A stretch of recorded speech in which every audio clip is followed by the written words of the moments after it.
Sanibona bafethu ufanele. So imatch elandelayo yabafana bafana bayodlala against iAngola okuyimatch yokuqala ke yabafana bafana for igroup. Le match le bafethu izobe ibalekile indlela eyisimanga because ibafana bafana kumele iwuthole u3 points. U3 points ezowuthola kule game iwona ezodetermine ukuthi le group le izoyifinisha noma le group le izoba second kule group. So remember ke the last time bafana bafana idlala kwiAFCON. Imatch yabo yokuqala abayidlalanga kahle, bashawa kuleyo match leyo. So kule match ke le kumele benze sure ukuthi baqala izinto kahle khona bezokwazi ukusetha itone for the whole tournament. So lana ngizosha i-lineup prediction yami mina mase ngithola ithuba ischemes abadlali ngokwami okumele bayiqale le game le. Wona ungangitshela yakho kuma comments, ungayigxeke yami, ungitshele nje wena eyakho kuma comments ukuthi wena ungayiqalisa kanjani igame yabafana bafana against iAngola. I know baningi abantu abazoqhamuka with ama comments bithi awuvani kanjani manje, but ke mina based on my knowledge, based on experience yabadlali engibabonayo, I think ilabadlali labo kumele baqale. Ngitshele ke wena yakho ungayigxiki kakhulu yami, ngifuna nawe ukuyibona yakho ukuthi wena ngokwakho ungaqalisa bani. Qale nje epalini bafethu, angifuni ukuchaza kakhulu kuRonwen Williams. Yabo angifuni nje ukuchaza kakhulu, uyena goalkeeper esomqalisa lapho kubafana bafana uzoba number 1 goalkeeper. Mase siza ku defense. I-defense la yakho ngizofike ngiqale ngichaze khona. Left center back yethu bafethu umbekezele Mbokazi. I think sonke seseclear ngalokho, siyazi ukuthi umbekezele Mbokazi uyena mdlali ozoqala as a left center back. Most yama game esowadlala kule tournament umbekezele Mbokazi will start as a left center back for ibafana bafana. Mase kuthi kuba lapha ku right center back, for me I think umjida uSibisi benombokazi kumele bayiqale le game. Yabo I'm sure uzoza ngomgxeka kakhulu umjida, ngizwe kahle. Umbokazi benoSibisi sebedlala ama games amaningi ndawonye. Maningi ama games asebeyodlala ndawonye, bayathembana bajida, ba-understandana indlela abadlala ngakhona. Yabo uSibisi uyam-understand Mbokazi indlela adlala ngakhona. So mina I trust umbokazi getting paired with uSibisi kubafana bafana.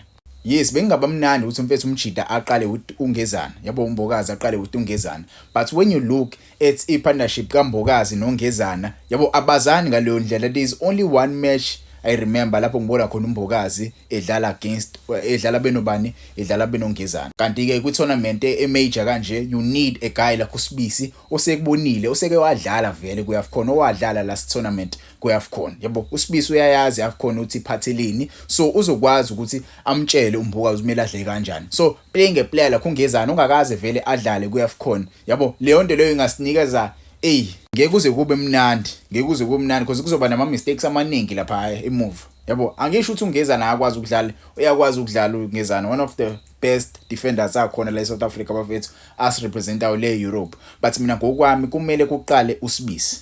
Yabo mele nje uqala uSibisi, uSibisi ke mengenzi kahle so introduce kuMbokazi ulumjida lo uNgezana athi ukudlala kahle. So iyona ke center back pairing yami le bafethu mina engayiqalisa lapha emuva. Wona ungangitshela wena i-center back pairing yakho ukuthi ngabe uba mhlawumbe umunye angasho ukuthi angafaka uTylon Smith with uMbokazi, but ke starting uTylon Smith kwi competition enkulu kanje you need experienced players abazodlala la, aba players asiyazi vele. Yabo ama youngsters kumele abukele kuma players aseyidlalile le competition ukuthi idlala kanjani, angimele kuzeleke ngobuso iAFCON because izokubhampisa. Mase kuthi kuma wing backs ngiza ngeexperience futhi experience bafethu iyasebenzela. Experience for me I think iyona ezosebenzela kule competition. Mase kuthi lapha ku right wing back yami bafethu umdawu bafethu kwi right wing back yami I think bafana ishorta nge right wing back enye. Yabo I don't think uMatuluti is fit enough to replace ubani umdawu bafethu umjida one of the best right wing backs esinawo la South Africa. I saw Matuluti playing last game bosikhathi edlala against Ghana on the friendly match. I wasn't impressed about watching uMatuluti. So we need more players abazokwazi ukuthi bamreplace umjida uma esihamba ku squad sebafana bafana. There are many players ke bafethu engayibala ilist yabo, but ke okwamanje siya lapha ku left wing back yami bafethu mina ngamqalisa uAubrey Modiba. Ngingamqalisa bafethu uAubrey Modiba against iAngola. I feel like equality ne-experience iyona ezokwazi ukuthi siwinise le game. Labajidi most yalabajidi engibafaka right now bebekhona kwi last tournament. Yabo bebekhona, bebazi ukuthi iziphi izinto ezashaya. Yabo so bayazi ukuthi yini imali emayilungise manje going forward. Yabo so iyona ke bafethu back four yami le uMbokazi, uSibisi, umdawu mase kuba ubani uModiba. You can tell me in the comments wena eyakho iback four izoba njani. Mase kuthi lapha ku number 6 angifuna ukukhuluma kakhulu futhi. You know the deal.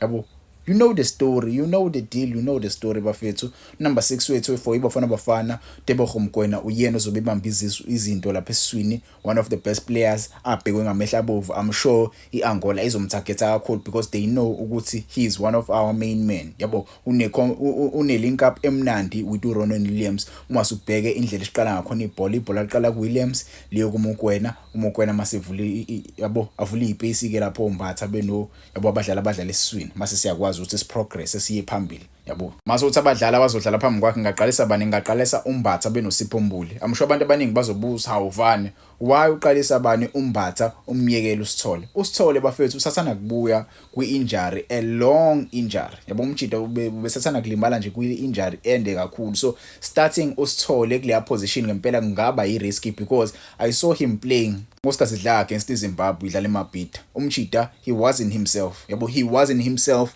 bengayidlali leya number 8 leya ngalendlela le besijwayele ukumbona eyidlala ngakhona. So ukumbeka laphana as number 8 kungasilimaza kakhulu because this is a big tournament. Yes, ama World Cup qualifiers now kwakuyi big yabo event for iBafana Bafana, but this is a major tournament, not ama qualifiers. Yabo this is not the actually qualifiers. This is a major tournament. So you need to start players who are getting game time vele ukuthi mabayidlalelayo abadlalayo currently. So Mbatha, one of the best box to box players, one of the best number 8 akhona la eSouth Africa. Yabo umjida ngamqalisa mina bafethu with uSipho Mbuli as number 10 again with uSipho Mbuli. Do I have to explain? I don't need to explain about uSipho Mbuli, guys. You know the deal. Yabo, you know the deal. Mase ukuthi ngima wingers lana ke ngizochaza ngima wingers bafethu. I right winger yami, the reason why I'm starting ubani uElias Mokwana. Elias Mokwana was there. Elias Mokwana was there. He knows ukuthi kudingakalani. Uyazi kamhlophe ukuthi yini esiyidingayo lapha eMorocco. So ngizomqalisa as right winger because mwasubheke mengimqalisa uElias Mokwana we have a pool of young players abazokwazi ukuthi bangene second half bayishintshe igame. You have your Shandre Campbell, you have your Nkota, you have your Moremi. You see, there are many young players who are going to come second half and change the game for iBafana Bafana if izinto zisihambile kahle. Yabo, but for me I think Elias Mokwana as a right winger, the boy is good. The player is good. He's playing Lego Saudi Arabia. Umjida umnandi. Masukuthi ka left winger, I don't have to explain. I don't have to explain i-left winger bafethu Nyamaza umjida.